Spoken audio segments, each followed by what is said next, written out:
ढोलक गांव में एक सुस्त और कामचोर मारू किसान रहता था। उसके घर की हालत इतनी खराब थी कि महीने में 20 दिन चूल्हा नहीं जल पाता और दोनों मियां बीवी को भूखे रहना पड़ता था।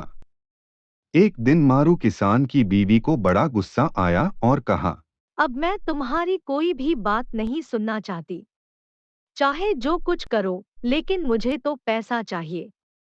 जब तक तुम कोई कमाई करके नहीं लाओगे, मैं घर में नहीं घुसने दूंगी।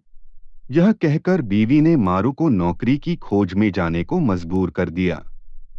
साथ में रास्ते के लिए 4 रूखी सूखी रोटियां भी बांध दीं।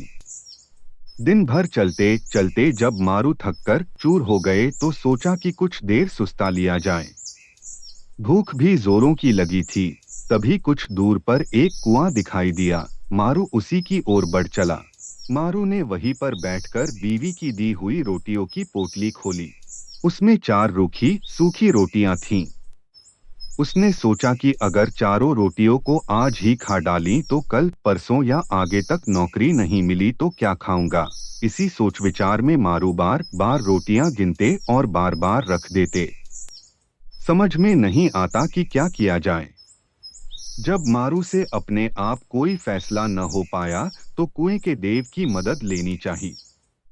वह हाथ जोड़कर खड़े हो गए और कहा, हे कुआं बाबा, अब तुम ही बताओ कि मैं क्या करूं। एक खाऊं, दो खाऊं, 3 खाऊं, चारों खा जाऊं, लेकिन कुएं की ओर से कोई जवाब नहीं मिला। क्योंकि कुआं बोल तो सकता नहीं था, इसलिए कैसे जवाब देता। लेकिन उस कुएं के अंदर 4 परियां रहती थीं। उन्होंने जब मारू की बात सुनी तो सोचा कि कोई दानव आया है जो उन्हीं को खाने की बात सोच रहा है। इसलिए चारों परियां कुएं से बाहर निकलकर उस दानव मतलब मारू से विनती करने लगी। हे दानव राज, आप तो बड़े बलशाली हैं। आप व्यर्थ ही हम चारों को खाने की बात सोच रहे हैं। अगर आप हमें छोड़ दे तो हम कुछ ऐसी चीजें आपको दे सकती हैं जो आपके बड़े काम आएंगी। परियों को देखकर व उनकी बातें सुनकर मारू हक्के बक्के रह गया। समझ में न आया कि क्या जवाब दे। लेकिन परियों ने इस चुप्पी का यह मतलब निकाला कि उनकी बात मान ली गई। इसलिए उन्होंने एक जादुई छड़ी और उड़ने वाला लिहाफ मारू को दिया और बोली, इन दोनों चीजों से जो भी चीज आप मांगोगे वो आपके सामने तुरंत पेश हो जाएगी। यह बात कहकर परियां फिर कुएं के अंदर चली गई। इस सब से मारू की खुशी की सीमा न रही। उसने सोचा कि अब घर लौट चलना चाहिए, क्योंकि बीवी जब इन दोनों जादुई चीजों के करतब देखेगी तो फूली न समाएगी।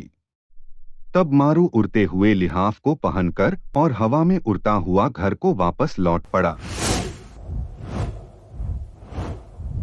और घर जाकर बीवी को सारा वाकया सुनाया और दोनों बहुत खुश हुए और जादुई छड़ी से रोज नए नए पकवान मांगकर खाने लगे।